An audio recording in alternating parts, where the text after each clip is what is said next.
Hello, myself Kanta Chaudhary from GPC Sikar mechanical engineering department. आज का हमारा टॉपिक है design of power screw from machine design.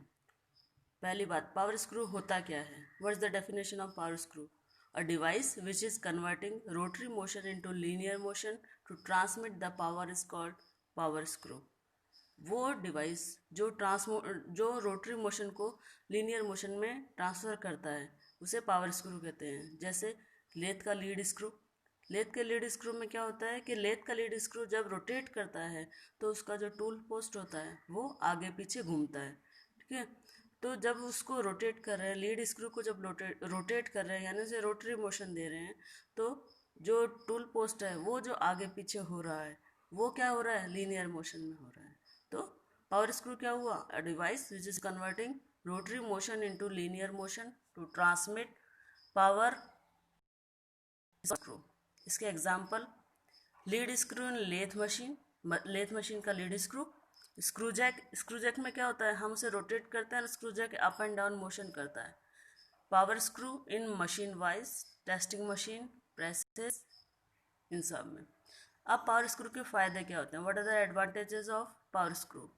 First, large load carrying capacity, then compact construction, simple in design and manufacturing, large mechanical advantages, precisely controlled motion, low cost and more reliable, smooth and noiseless working। ये इसके advantages हैं, लेकिन कुछ इसके disadvantages भी हैं। जैसे poor efficiency, less than 40%, rapid wear, high friction. अब हम देखेंगे पावर स्क्रू की कुछ टर्मिनोलॉजीज कि पावर स्क्रू के कौन से पार्ट को क्या कहा जाता है। First, nominal dia, DO. It is the largest diameter of screw. वो पार्ट जो हम रोटेट करते हैं दैट इज स्क्रू, और उस स्क्रू का जो लार्जेस्ट डाया होता है that is called nominal dia. Second, core dia, smallest dia of screw, उस स्क्रू का सबसे smallest dia. Then mean dia, average of nominal dia and core dia of screw. D is equals to DO plus DC upon 2. This is the average of both dia.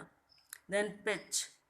A successive distance between two adjacent thread is called as pitch. दो जो adjacent threads होती हैं उनके बीच की जो distance होती है वो क्या कहलाती है? pitch. अगर कोर डाया के फॉर्म में हम देखते हैं तो पिच क्या होगी?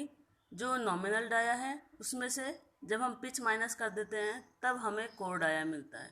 और अगर हम नॉमिनल डाया के फॉर्म में देखते हैं तो जो कोर डाया है उसमें हम जब पिच ऐड करते हैं तो हमें नॉमिनल डाया मिलता है। Then lead, the distance through which a screw advances axially in one revolution of nut is called lead. Helix angle, the angle made by a helix of thread with a plane of perpendicular to the axis of screw. tan alpha, alpha क्या था हमारा? Helix angle. tan alpha is equals to lead upon pi d। pi d क्या है उसका? Periphery, 2 pi r।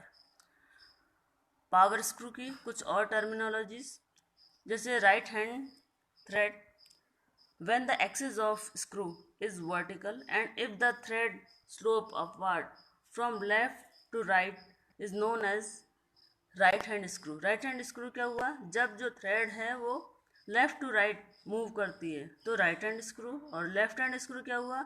जब वो right to left motion करती है। राइट हैंड थ्रेड में क्या होता है कि जो मूव होता है वो अपवर्ड होता है, लेकिन जो लेफ्ट हैंड थ्रेड होता है उसमें मूव क्या होता है? डाउनवर्ड होता है। When the axis of screw is vertical and if the thread slope downward from left to right is known as left hand thread. Then multiple thread screw, when the desired axial movement is maximum at the same dimensional screw, then the number of threads of identical pitch will be manufactured side by side on the rod. Multi-start threads are used when large lead with fine threads or high efficiency is required.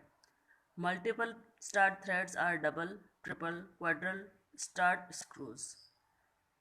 Second double form में भी हो सकते हैं, triple form में भी हो सकते हैं। तो लीड क्या हुई? Number of starts into pitch. अब कुछ थ्रेड प्रोफाइल्स जो पावर स्क्रू में मिलते हैं, कितनी तरीके की थ्रेड्स मिलती हैं। First, square thread. Square thread क्या होती हैं? Flanks are 90 degree. फ्लैंक्स क्या होता है? जो उसके इंक्लाइंड पार्ट होते हैं, जो स्लैंट पार्ट होते हैं, उन्हें फ्लैंक्स कहते हैं। तो जो फ्लैंक्स होते हैं वो 90 डिग्री पर होते हैं उनके। Flanks are 90 degree with the axis of screw, force applied on both sides, transmit power without any side thrust. ये जो थ्रेड्स होती हैं वो वहाँ यूज़ होती हैं जहाँ फोर्स अप्लाइड होता है विदाउट थ्रस्ट के। Use in screw jack and clamping devices, mainly जो स्क्रू जैक और क्लैंपिंग डिवाइसेस में यूज़ होती हैं। Then trapezoidal thread. Flanks are 30 degree with each other, force applied on both sides. Flanks इसके 30 degree पर होते हैं एक दूसरे से, और जो फोर्स होता है उस पर वो दोनों साइड में अप्लाई होता है। Use in machine tool, lead screw and power transmission devices. Manufactured on thread milling machine with multi-point cutting tool. Third, Acme thread. Acme thread क्या होती हैं? Flanks are 29 degree with each other. Force applied on both sides. Used in machine tool, lead screw and power transmission devices. Manufactured by dies, hence easy to manufacture. ये dies से बनाई जाती हैं इसलिए सबसे easy होती हैं। Efficiency less than square threads, और इसकी जो एफिशिएंसी होती है वो स्क्वायर थ्रेड से लेस देन होती है। Then buttress thread. Flanks are inclined at 45 degree. It can take a thrust in one direction only. जो हमारी स्क्वायर थ्रेड थी उनमें कोई थ्रस्ट नहीं लग रहा था, लेकिन बटरेस थ्रेड जो है वो एक साइड में थ्रस्ट ले सकती हैं। Flanks are inclined at 45 degree and it can take a thrust in one direction only. Used in vice clamping devices. Stronger than other type of threads. Other type of threads से stronger होती हैं. Then reasons for using square thread or reason for using V threads. Reason for using square thread in power transmission. जो square thread होती है उसका mainly use power transmission में होता है। क्यों होता है? First, greater efficiency due to 0 degree profile angle. उसका जो स्लैंट एंगल होता है 90 डिग्री होता है, तो प्रोफाइल एंगल उसका क्या हो गया? 0 डिग्री। प्रोड्यूसेस मैक्सिमम रेडियल और बर्स्टिंग प्रेशर ऑन द नट। नट पर मैक्सिमम रेडियल प्रेशर प्रोड्यूस करता है। Third, transmits power without any side thrust on both sides. Power transmit कर देता है बिना किसी थ्रस्ट के। More power transmit because of less friction. Less friction होता है इसलिए ज़्यादा पावर उसमें ट्रांसमिट हो सकती है। Smooth working and noiseless. किसी तरीके की नॉइस नहीं होती है, स्मूथ वर्किंग होती है। Now reason for using we threads for fasteners. We threads जो है वो फास्टनर्स में यूज़ हो रही है। स्क्वायर थ्रेड थी वो पावर ट्रांसमिशन में यूज़ हो रही थी, जबकि वी थ्रेड जो है वो फास्टनर्स में यूज़ होती हैं। फास्टनर्स मतलब नट एंड बोल्ट में। First, greatest efficiency due to 0 degree profile angle, then produces minimum radial और bursting pressure on the nut, then transmit power without any side thrust on both sides, then more power transmission because of less friction, smooth working and noiseless. अब तीनों में क्या फ़र्क है? दोनों में, we threads में और स्क्वायर थ्रेड में। पॉइंट वाइज अगर हम देखते हैं, प्रोफाइल एंगल के हिसाब से देखते हैं तो जो वी थ्रेड होते हैं उनका जो प्रोफाइल एंगल होता है वो 60 डिग्री होता है, जबकि स्क्वायर थ्रेड का 0 डिग्री होता है। स्ट्रेंथ वी थ्रेड की हाई होती है due to thickness of thread at base is P, जबकि स्क्वायर थ्रेड की कम होती है due to thickness of thread is uniform p/2। p क्या है यहाँ पे? हमारा pitch. Load carrying capacity V thread की मोर, वेदर स्क्वायर थ्रेड की less. Efficiency for V thread less due to high friction, जबकि स्क्वायर थ्रेड के लिए high due to less friction. Radial pressure for V thread subjected to radial pressure. V thread पे radial pressure लगता है, जबकि square thread पे कोई radial pressure नहीं लगता है, नो रेडियल प्रेशर।